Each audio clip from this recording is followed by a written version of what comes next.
Hey. Hey.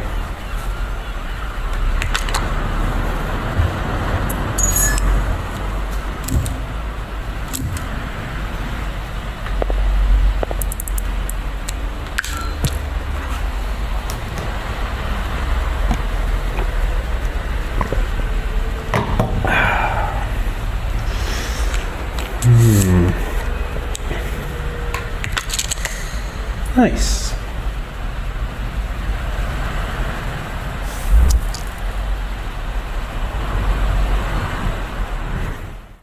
Hello, everyone. Ian Hamilton here with Daniel Sproll from Realities.io with a new update. Tell us what the update is and what's coming today, right now, in Puzzling Places. It's the wonderful Passthrough update, as you can see here, which is now out as an experimental setting for now.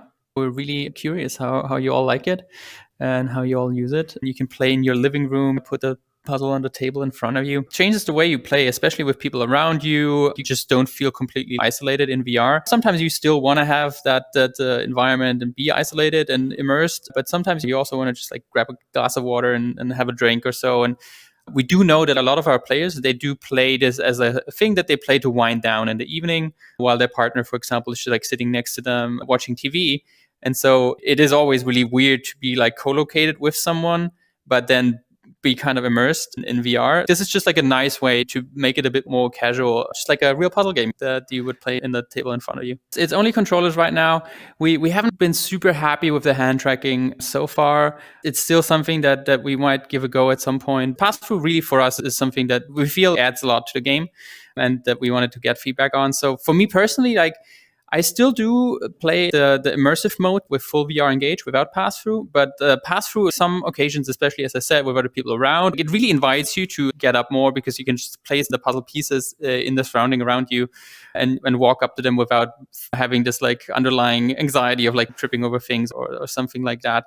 I just like love the feeling of seeing the pieces floating in the air in front of you. The Quest 2 pass-through is good, but it's not great yet. Especially around the hands, there is still some warping and so on.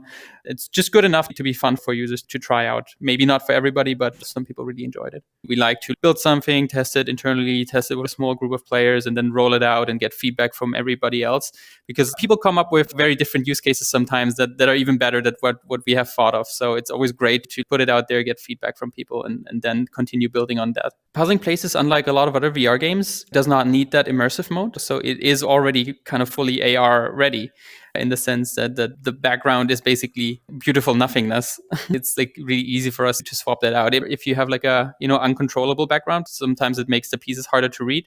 But that's what we included, the color picker here, so you can actually change the color of your surrounding to make it fit so you can see the pieces well. With Cambria rumored to have a better pass-through mode and other hardware going in the same direction, this is definitely something we're super excited about. I think Quest 2 it's just good enough to give it a go and to get our first valid experiences and feedback.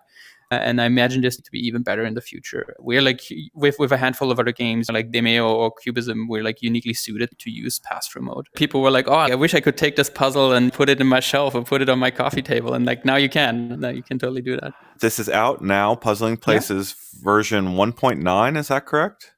Yes. Give it a go. Let us know how you like it. Come to the Discord, give us some feedback. As I said, this is just the beginning and we're curious to hear from you. Thanks for having us over. Yeah, thanks. There will be a link to Puzzling Places down in the description.